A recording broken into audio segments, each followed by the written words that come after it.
Warm greetings and welcome once again to Slim Talks.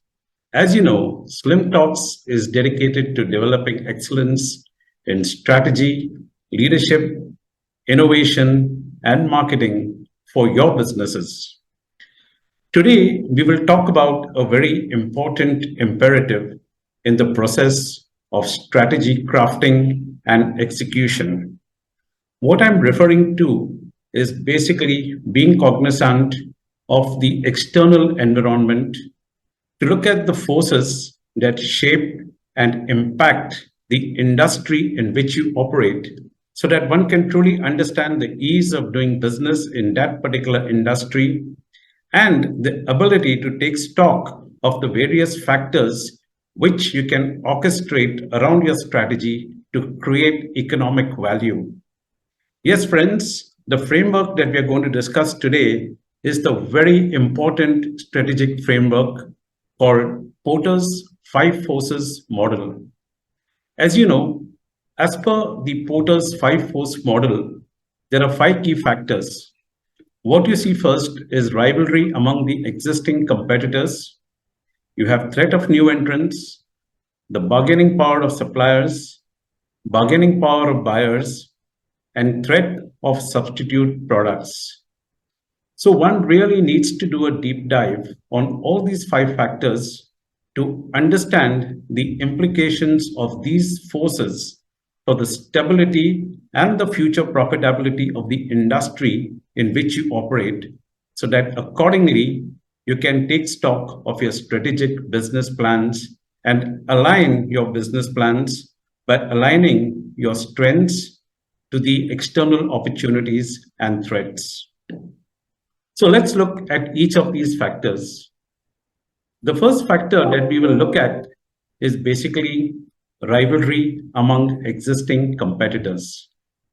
So greater the extent of rivalry, and here we are talking of the classical markets you take in any industry, where you have the classical red ocean scenario, where businesses try to outdo each other and jostle with one another for space on retail shelves or for space in the mind of the customer. So this can have tremendous implications on business. Because of the rivalry, there will be price undercutting, and that price undercutting will definitely put a threat to the extent of profitability that one can generate. So greater the rivalry among existing competitors, the lesser will be the propensity to earn profits. So you take the case of the e-commerce industry, where we have a good amount of competitive rivalry. The market in India for a long time was dominated by two significant players. And 8 years back, a new player in the Indian scenario entered to threaten the poster boy of the Indian e-com industry, which was Flipkart. And we had the launch of Meesho that came in. And Meesho was extremely aggressive on its pricing, and it put back Flipkart in terms of its pricing policies to retain its customers and to grow a new set of customers. So this kind of unhealthy rivalry will lead to price cuts, as the incumbent and the existing players will try to see that they retain their customer base, and in order to do that, they will play on pricing. So greater the extent of rivalry, the lesser will be the profit. So the imperative for marketeers is to see how we can create a differentiated model of business and look at blue ocean strategies in which one creates an uncontested space, create new markets, and try to maximize your profits. The next force in the Porter's five force model is the threat of new entrants. So what's hot in our industry today? This tremendous buzz around the relaunch of Campa Cola. Decades back, Campa Cola exited the Indian market, and now the Reliance Consumer Group is getting back Campa Cola to India. So this creates a lot of nostalgia, particularly among the very senior class of customers. And added to that is a national sentiment.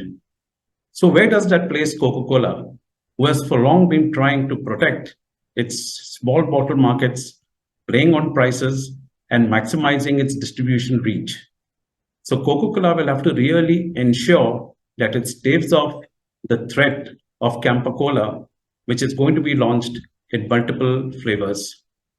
So Campa Cola, the reach and the distribution network of Reliance will be used to maximum effect to ensure that it reaches out to the nook and corner of the country and rides on the national sentiment and nostalgia to create a distinctive position in the Indian cola wars and market. The other important factor here is the bargaining power of buyers.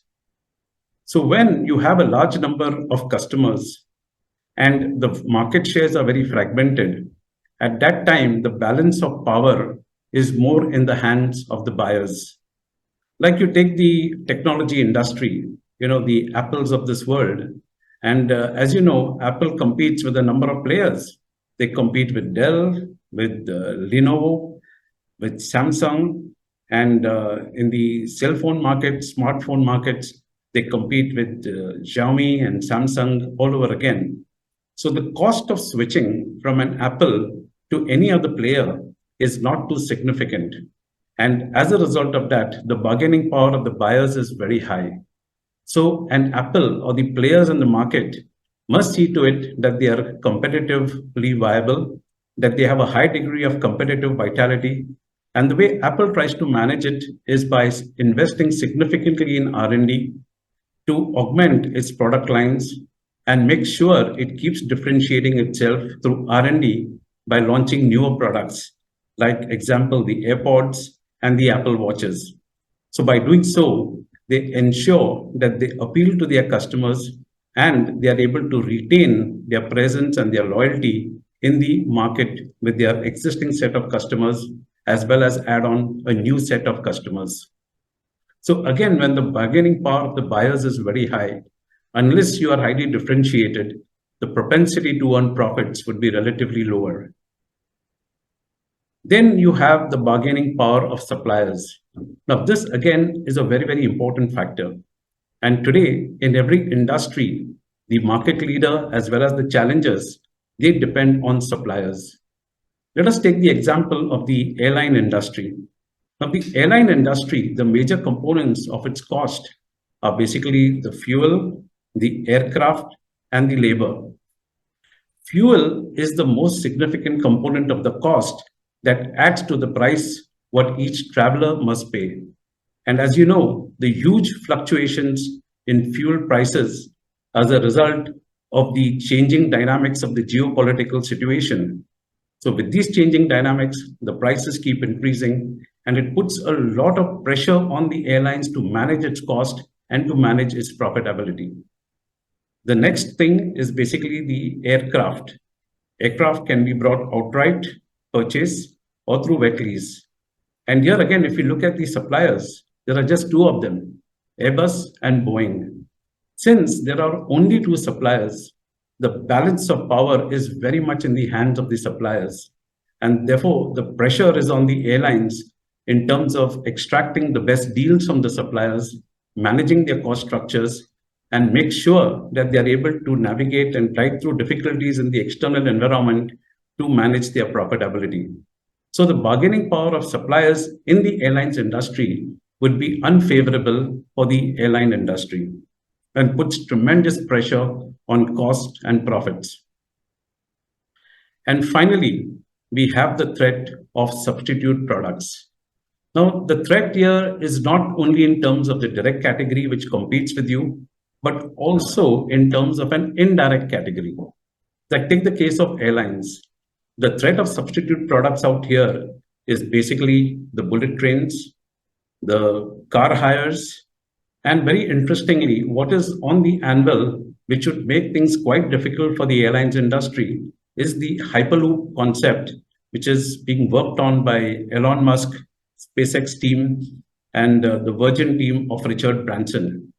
Now, this Hyperloop is a very, very interesting concept. It's a tube that travels through vacuum at high speeds of 800 kilometers per hour, and it has been successfully tested in a couple of countries.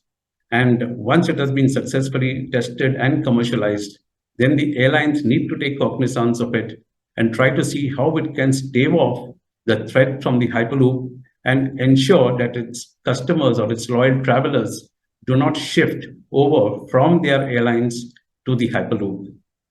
So friends, in a competitive market, when you want to formulate your strategy, it's important that you deep dive into all the 5 external forces of the Porter framework.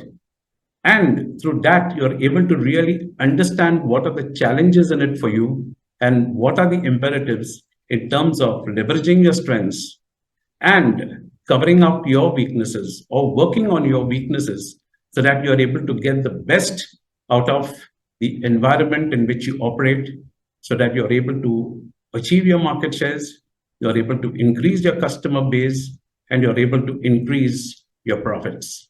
I do hope you found this discussion very useful. Let's summarize once again the 5 key factors of the Porter's 5-force model. Number 1, the competitive intensity.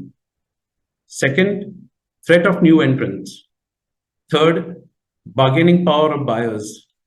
Fourth, threat of substitute products. And fifth, bargaining power of suppliers. So all these contribute towards determining the economic value that you can generate in the industry in which you operate. So thank you, friends, for sharing your time with me for this useful discussion. I do hope you find it of use and you can apply it to your businesses in terms of creating compelling plans. Remember, if you like my content, please do subscribe to my channel, Slim Talks with Anil Fernandes. Please do like and please do comment and please do share as much as you can. Thank you and wish you all the success in your businesses. Thank you.